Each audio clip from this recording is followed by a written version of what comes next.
Let's be honest. In today's media climate, it's becoming harder and harder to tell what's real and what isn't.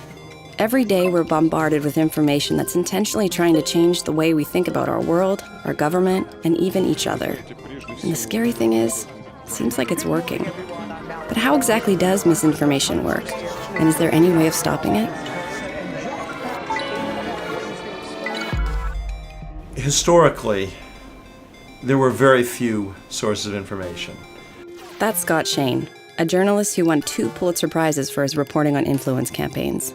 There was a newspaper, it came every day, it landed on your lawn, and the information in it was sort of framed by the fact that you knew it was the New York Times, it was the Washington Post, it was whatever local paper you subscribed to.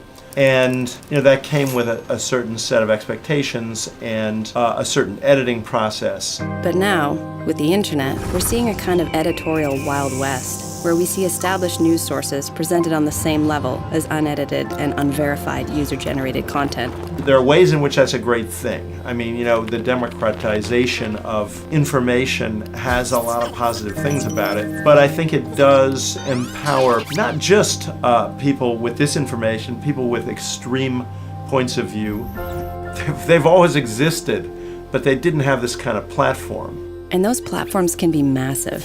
Facebook alone has 2.3 billion monthly users, which is exactly why 126 million Americans saw Russian-funded ads in the lead-up to the 2016 U.S. election. Combine those numbers with the inability to tell what's real and what isn't, and it's not hard to imagine why these campaigns are so successful. But successful at what exactly? People think that misinformation is having a huge effect on elections and on politics in general. That's Emily Thorson, a political scientist at Syracuse University. People see a news article saying that the Pope endorsed Donald Trump, that it's going to sway their vote, right? In reality, that doesn't happen very often. In general, people tend to seek out information that confirms what they already think is true. And while confirming and not challenging your beliefs might have a polarizing effect on opinions, when it comes to misinformation, it might actually be a good thing. All of those articles about how the Pope endorsed Donald Trump, the people who are most likely to see those are the people who are already supporting Donald Trump. It's the same thing with misinformation on the liberal side and on the conservative side. And any additional piece of information, whether it's real or fake, is probably not going to sway you away from your vote. So misinformation isn't drastically swinging votes one way or another, but the implication of what it is doing could be much more serious than that. My biggest concern is that both the increase of misinformation at an absolute level, as well as the really extensive media coverage of misinformation, is going to cause people to just tune out of politics. It is very difficult for a democracy to function when people are operating from different sets of information, a different understanding of what's happening in the world. To decide that they can't figure out who to trust and who not to trust, what news sources, what politicians, and so instead that they will just give up on trying to learn about politics. That is really problematic for a functioning democracy. Giving up on politics is the opposite of what we should be doing at times like these. When we're confused, we should be learning and challenging even more. So how exactly do we do that? I think one thing to recognize is that information now flows in networked ways.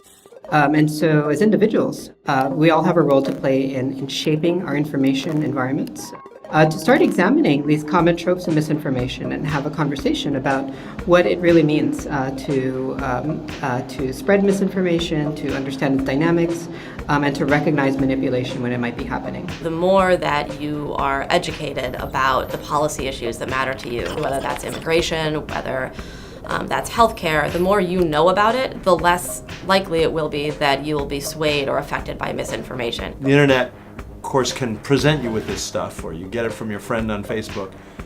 But you can also click a few times and find out something about the source. Look at who's publishing it. Does it appear in multiple places? You can check fact-checking websites and use those as resources. Celebrate the internet for what makes it beautiful, but be cautious because, like a city, you can have great things, but also very ugly things. And in a world where it feels like our opinions are so different to one another, leaning into that chaos might actually be what leads us to a better understanding of the landscape we live in.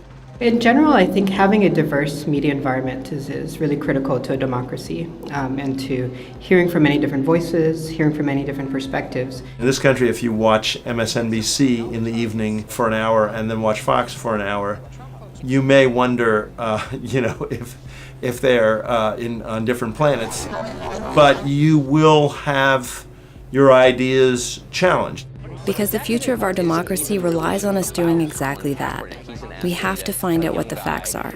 Because while it may seem like we're living in a world divided, where nobody can agree with what's real and what isn't, the reality is, there is a truth out there, and we have the ability to vote based on that truth. And no amount of information, true or otherwise, can change that.